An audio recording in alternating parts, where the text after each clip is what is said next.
Good day, everyone. Welcome to another episode of Seco Direct. I'm your host, Dr. Tiwa. And over the past couple of weeks, we've been going through prediabetes and its relationship with different ailments. We've gone through how we can prevent prediabetes from transforming into diabetes. We've gone through how our family history and genetics affect our prediabetic status. Now, today, our topic will rely mostly on how physical activity can impact how we do or how we get prediabetes or how we stop prediabetes from becoming diabetes. Now, just to refresh our memory, what is prediabetes? Prediabetes is a condition where the blood sugar levels are higher than normal, but not high enough to be diabetes. And today, what we're going to speak to is how physical activity can prevent and be an effective intervention from prediabetes transitioning to diabetes. So what exactly does physical activity do for us, and what are we supposed to do when it comes to physical activity?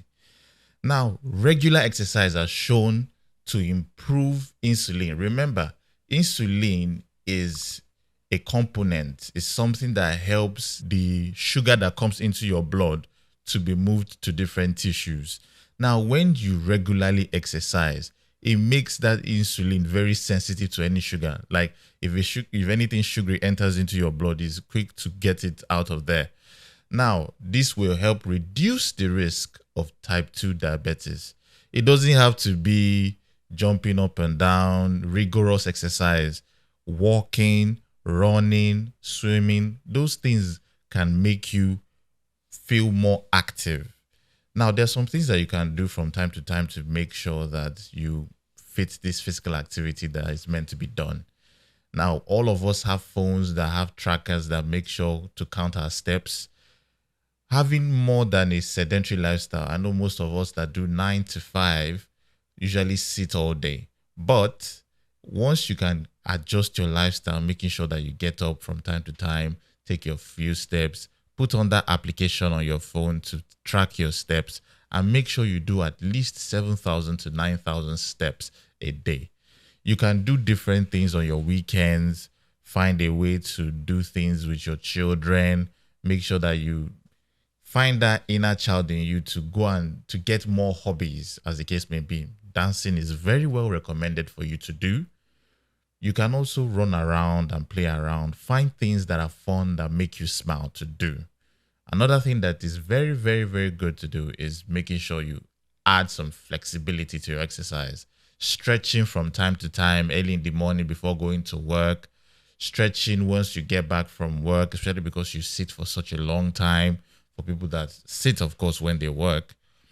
That usually helps also in terms of physical activity. Now, is there a yardstick? Is there a bar of physical activity that is best to help lower your risk of developing type 2 diabetes?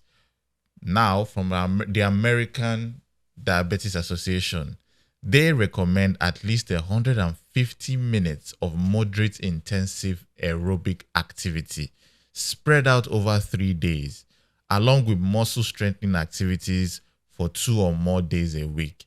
When we say muscle strengthening activities, weightlifting, of course, I'm not saying, go into the gym and start lifting the heaviest weight you can find. You can find small weights to lift from time to time, making sure that you keep your blood pumping, everything moving. Start with very light to medium effort, and then gradually increase the pace and time being active. Start low and go as slow as you can. It is not a race, it's a long journey. This is a marathon. What we are trying to do here is to make sure that you change your lifestyle. And to change your lifestyle to be more active and more involved with physical activity, you have to start at your own pace and make sure you measure and be disciplined without that progresses from time to time. As I have said before, physical activity helping to prevent prediabetes or preventing diabetes, as the case may be, it is not only about that. It's just about making sure that you improve your overall health and well-being. Exercise can help with your weight management, improves your mood, and boosts your energy level. And it also reduces the risk of chronic diseases like heart disease and certain types of cancers. Now, like I've said multiple times before, being diagnosed with prediabetes is not the end of the world. Always make sure your community is as involved in your growth and involved in your treatment. Make sure that everyone that you can confide in are also able to help you out. You can also, like I said, come to shows like this to give you better learning tips to make sure that your experience is seamless. It's never too late to start. Small changes can lead to big results over time. So that's all for today's episode of Seco Direct. I remain your host, Dr. Tiwa. I hope that you found the topic of prediabetes and different elements affecting it as insightful as possible. We'll see you again next time. Thank you very much.